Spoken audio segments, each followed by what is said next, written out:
Yo, what's going on guys? Welcome back to my channel. My name is Dale and today we have a very special video.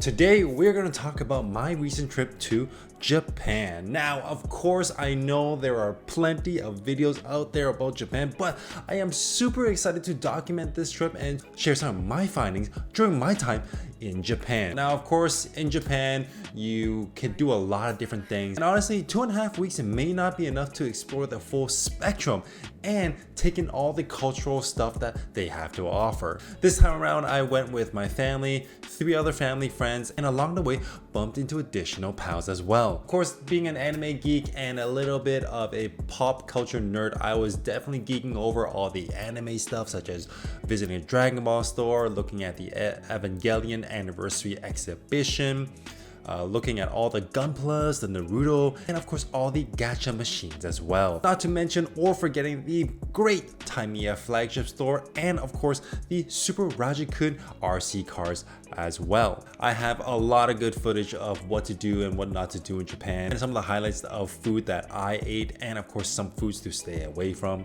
And on top of that, we even went to the Suzuka track with my little one. Now, going on the Suzuka track and actually racing on the Suzuka track was such a dream come true for me due to the fact that I played video games that had Suzuka track in the game, and I even drove on it virtually as well. So driving on it with my little one in a go-kart that only went around like 40 kilometers an hour was such a dream come true, and definitely just made me very emotional in a good way. Now, as I start to unpack my life again and unpack my footage of Japan, there are a lot of different things that I do want to touch base on. So this video will be a preface video to the vlogs that are upcoming. With that being said, this second time around that I went to Japan, I definitely learned a lot about the Japanese culture, and I learned a lot of what to do and what not to do in public. So definitely I want to share at least top 5 things that you should not do while in Japan. Number 5 has to be using strollers on escalators. Now, if you're traveling to Japan with your family and you have little ones that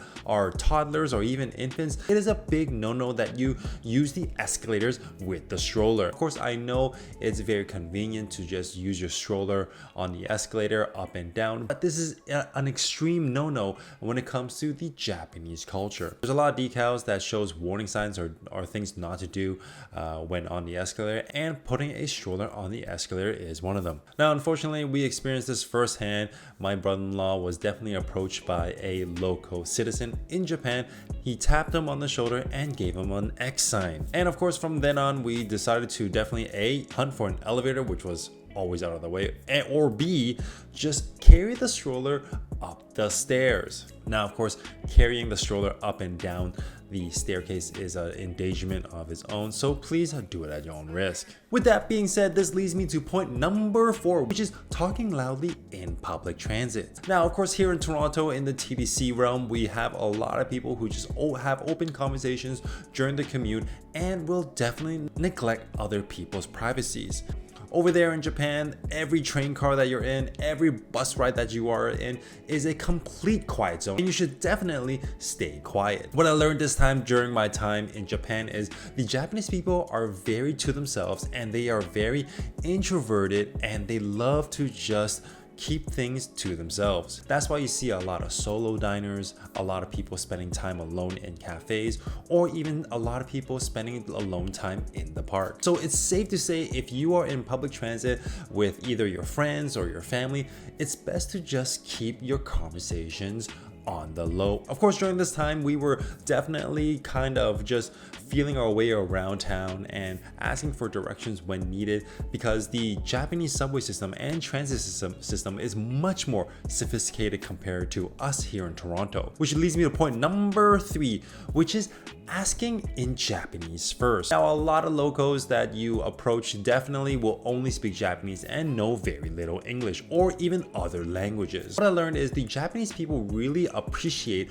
when you try to utilize the Japanese language and try to ask what you need or seek help in Japanese first. A simple way that I learned how to approach this was typing it in Google Translate and allowing Google Translate to kind of speak it back to me so that I could practice verbally. Now I know it may sound a little daunting and it may seem a little bit embarrassing, but the Japanese people will slowly start to resonate with you and slowly start to appreciate that you are trying to speak Japanese. If all else fails, I usually just resort back to Google Translate and showing them, or even just speaking English. Now I know during that time when you're trying to speak Japanese, you're definitely gonna butcher their language a little bit, but all in all, when I tried to speak Japanese to the locals, they were very welcoming and they only spoke Japanese back to me, so I had to kind of piece together what they meant. I definitely try my best to just fit in and speak Japanese. I definitely felt that I was a little bit more like a chameleon this time. I knew my places around Tokyo more or less. I was very accustomed with using their transit system, and of course I was very accustomed to staying on the left side of the road compared to staying on the right here in Toronto. Which leads me to my last point, which is do not eat or drink while walking. Now I know when you are in Japan, you are exploring a lot of different markets, you're exploring a lot of different convenience stores, because obviously convenience stores are the best there, and you are obviously exploring a lot of food destinations. With all that good food in mind and on your hands, it is a very common practice for the Japanese people to literally hide in a corner or stand by the food stall to finish eating before walking. And of course, this goes for drinking as well. Dude, I definitely got a lot of different looks when I was carrying my coffee around. A lot of people were giving me a little bit of a side eye and was definitely telling me or giving me signs of not to drink and walk at the same time. With that being said, I definitely still snuck in a food or two while walking, or even a drink or so. I couldn't help it sometimes. I definitely really wanted to indulge while trying my best to maximize my time and explore the city as much as I can. And to be honest, I never really understood this rule. I grew up in a place where we could definitely just roam the streets and enjoy a coffee while walking, or even enjoy a donut while walking. And of course, I want to add a bonus pain point or a bonus tip to share with you guys, and that is vlogging in public with your camera is a no-no.